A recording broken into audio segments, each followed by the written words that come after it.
Okay, so let's talk about relationships. Yes. So we've talked about red flags, but what about some green flags in happy couples? What are they doing right Yes. in order to, there's relationships that have been going on for 20, 30 years, families who have generations of love and kids and everything. Amazing. I really like this question, by the way, because I'm always getting told, like, what's the problem? And then it's like, oh, like, it's so negative. But here's what people are doing right. Firstly, they do have a head start from their childhood. They naturally have a head start. And what I mean by that is they came from an environment that genuinely, they learned to trust people early. There was some exposure to parents and caregivers that led them to believe that they're worthy of love and they can trust people with love. And so they come with that template. The second thing I would say is they have a mentality that accepts monotony. And what I mean by that is they don't expect long-lasting love to look like new, novel attraction. They can make that really big distinction. They know that that novel excitement from early stages of attraction is different to long-lasting committed love. So when they make that transition, they just see it as the next step of their journey, and they're willing to make that progress. Whereas other people get so addicted to the novel attraction, or they believe that's the only way to express love, that as they go into the more smooth stage, they get uncomfortable and they feel unloved by that stage, and therefore they seek new relationships. Yeah. So they're really appropriate. They really understand novelty, like that novelty isn't essential. But the main thing is that they do is they're attuned and aligned to their partner. And what I mean by this is they're very curious about their partner as a human being. And they develop intimacy like that. So they want to know their partner's family. They want to know their background. They want to know how their day went. They take an invested interest in their partner. And through that connection, what happens is they start to believe that the relationship has its own identity. So anything that damages their partner damages the relationship, so damages them. Okay. They see it connected. It's very interconnected. Yeah, they don't want to hurt their partner because that hurts the relationship, and therefore that hurts me. Yeah. Whereas other partners remain individuals. Two independent People who are either at competition with each other, they dislike each other, they're trying to win against each other. They don't see hurting the other person as a form of hurting themselves. I love that. Yeah, so they're not interconnected and they're not attuned to each other's emotions. Whereas couples that last, they don't want to hurt their partner, and hurting their partner is actually hurting them because it affects the relationship. And making their partner feel good is a form of making themselves feel good. Right. So selfishly loving that partner becomes a selfish act, because I know that loving them, giving them a massage or giving them some food, it makes me happy. They take joy in their partners. So they do these very simple things where they stay connected as much as possible, and they try and replace criticisms with praise. What I mean by that is, there might be a million things. Your husband is going to annoy you in a million ways. But if you focus on the things that you like about them and the things that you don't like about them, you attribute it to perhaps stress or perhaps their childhood, or you make external explanations.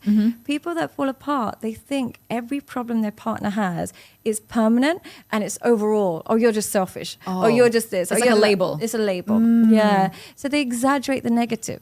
So the ones that have happy relationships, they just follow simple things, and it keeps their relationship alive. They don't do anything special. They don't go on holidays every day. I was going to say, I love the part that you said about the boring, the monotonous, because people don't, they're scared of it. They're scared when the relationship gets a little bit comfortable. They get scared of it because they're thinking either someone's doing something. This feels too easy. It's too easy. But they genuinely understand that life isn't going to be the yacht parties and going to Miami. That's not what life is. Yes. They realize that life is responsibility, life is connection, and life is simplicity. And because of that, they rather retain the relationship than take the risk of new ones. Amazing. And I like the, you know how you're talking about the praise versus the criticism.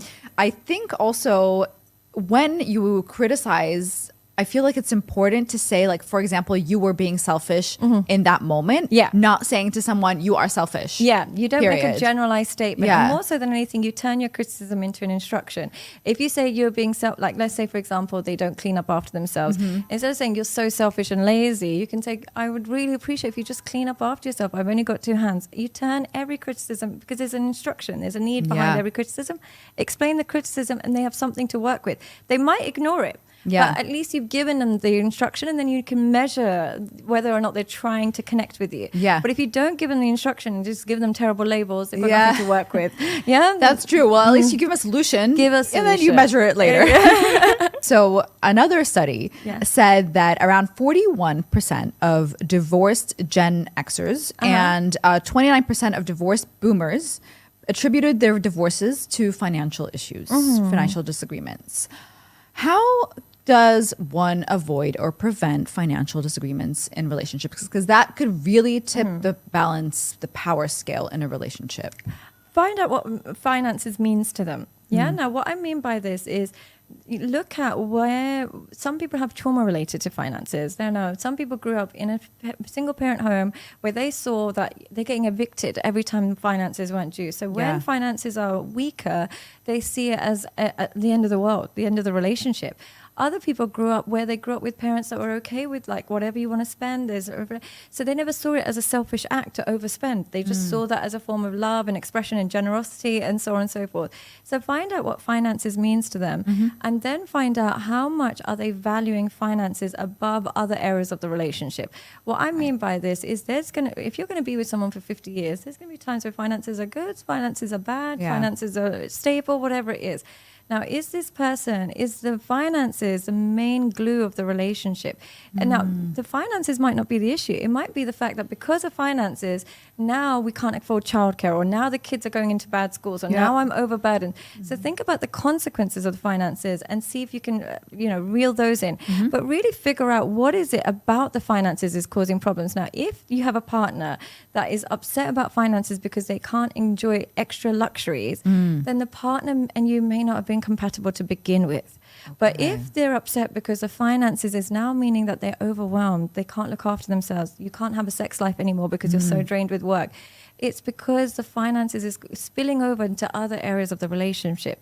So before you label it as, the finances went wrong and so we broke up, figure out, was it actually the finances itself, or was it spilling over into other areas of the relationship? And how can you manage those other areas so the finances stays within finances and doesn't spill over to other areas of the connection? Okay, so basically it means that what is your relationship to finances and how are you expressing it in this relationship? Exactly. Right, great.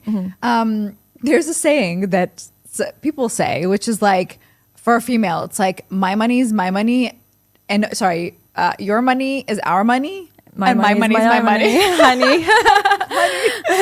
What do you think of that statement?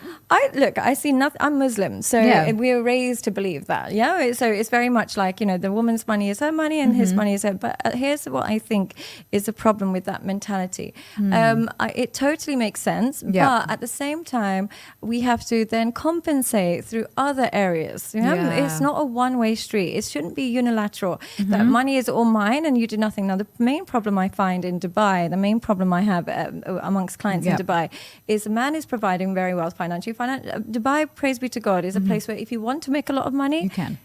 It's totally up to you. How much money you make, I mean, I don't mean to be ignorant because it does depend on your background and stuff, 100%. but generally speaking, you can make a lot of money.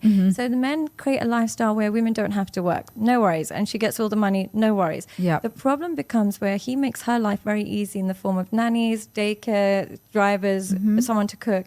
And she doesn't do anything to make his life easier. Right. So there is no cooking for him anymore. There is no checking if he's hungry or if he's